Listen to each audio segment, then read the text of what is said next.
कोई कहता है हिंदू खतरे में है, कोई कहता है मुसलमान खतरे में है। धर्म का चश्मा उतार कर देखो मेरे मित्र, सिर्फ और सिर्फ हमारा प्यारा हिंदुस्तान खतरे में है। नमस्कार मित्रों, इन दिनों समूचे देश में नुपुर शर्मा की कहानी चर्चे में है।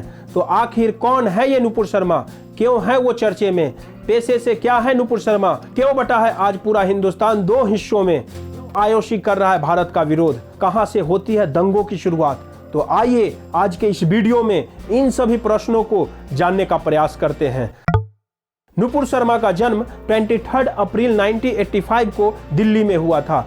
इनकी प्रारंभिक पढ़ाई डीपीएस से हुई।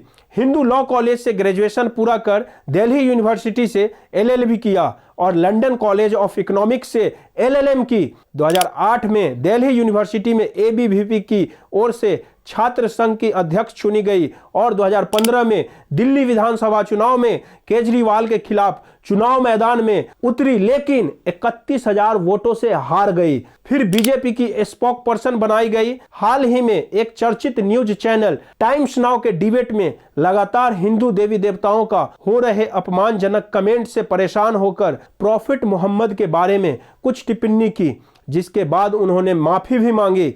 लेकिन माफी मांगने के बाद भी भारत में इसका विरोध शुरू हो गया। भारत तो भारत, दुनिया भर से बहुत सारे इस्लामिक कंट्रीज इसका विरोध कर रही है। इस लिस्ट में करीब 15 देश शामिल है। इनमें Qatar, Iran, Iraq, Kuwait, Indonesia, Saudi Arab, संयुक्त अरब अमीरात, Maldives, Oman, Jordan, Bahrain, Afghanistan और पाकिस्तान भी शामिल है। कुवैत में भारतीय उत्पादों को अपने स्टोर से हटा लिया गया। 6 जून को एक धमकी पत्र के जरिए आतंकवादी समूह अल कायदा ने भी कहा कि वह दिल्ली, मुंबई, उत्तर प्रदेश और गुजरात में आत्मघाती हमले शुरू करेगा। अल कायदा ने कहा, हम उन लोगों को मार देंगे जो हमारे पैगंबर का अपमान करते हैं।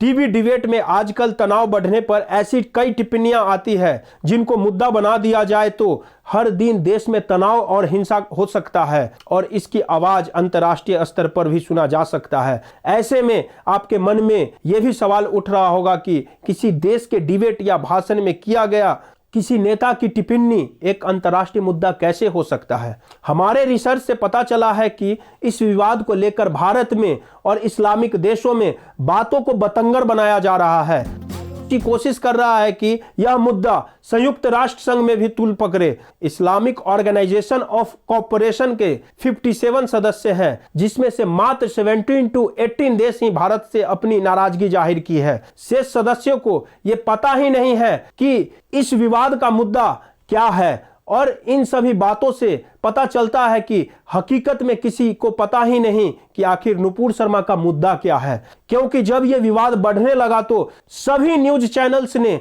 नुपुर शर्मा से रिलेटेड सभी पोस्ट को रिमूव कर लिया। तो ऐसे में मेरे मन में एक सवाल उठता है कि आखिर इन दंगों की शुरुआत कहां से है। आइए इस बात को हम एक कहानी के माध्यम से आसानी से समझने का प्रयास करते हैं। एक गिद्ध का बच्चा अपने माता पिता के साथ रहता था। एक दिन गिद्ध का बच्चा अपने पिता से बोला, पिताजी मुझे भूख लगी है। ठीक है, तू थोड़ी देर प्रतीक्षा कर, मैं अभी भोजन लेकर आता हूं। कहते हुए गिद्ध उड़ने को तैयार हुआ। तभी उसके बच्चे ने उसे टोका, रुकिए पिताजी, आज मेरा मन इंसान का गोश्त खाने का कर रहा है। ठीक है, मैं देखता हूं। कहते हुए गिद्ध ने चोंच से अपने पुत्र का सर सहलाया और बस्ती की ओर उड़ गया।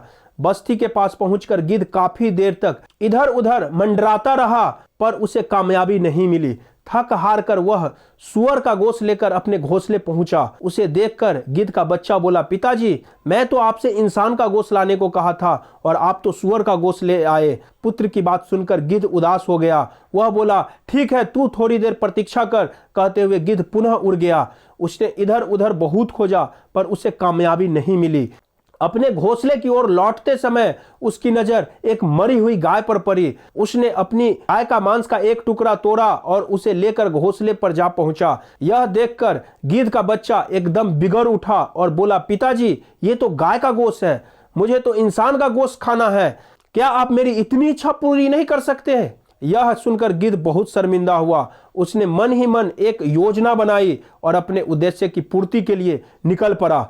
गिद्ध ने सूअर के गोश्त का एक बड़ा सा टुकड़ा उठाया और उसे मस्जिद की बाउंड्री वॉल के अंदर डाल दिया। उसके बाद उसने गाय का गोश्त उठाया और उसे मंदिर के पास फेंक दिया। मांस के छोटे छोटे टुकड़े ने अपना काम किया और देखते ही देखते पूरे शहर में आग लग गई। रात होते होते चारों तरफ इंसानों की लाश बिछ गई। यह देखकर गिद्ध बहुत प्रसन्न हुआ। उसने एक इंसान के शरीर से गोश्त का बड़ा टुकड़ा काटा और उसे लेकर अपने घोंसले में जा पहुंचा।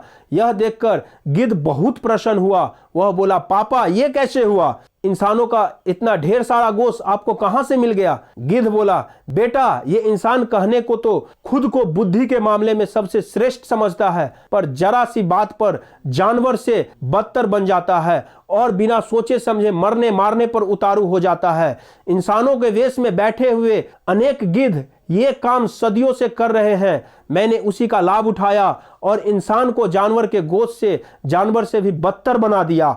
मित्रों, कुछ ऐसे ही स्थिति आज हमारे देश में बनी हुई है। कब तक हमारे बीच बैठे हुए गिद्ध हम सबको अपनी उंगली पर नचाते रहेंगे और कब तक हम लोग जरा जरा सी बात पर अपनी इंसानियत भूलकर मानवता का खून बहाते रहेंगे? जरा सोचिए और संभलिए, तभी आप सुरक्षित रहेंगे और हमारा देश सुरक्षित रहेगा। यदि आपको हमारा वीडियो इंफॉर्मेटिव लगा हो तो चैनल को सब्सक्राइब करें और साथ ही वीडियो को ज्यादा से ज्यादा शेयर करें ताकि मानव में मानवता बचा रहे। तो मिलते हैं अगले वीडियो में। जय हिंद, जय भारत।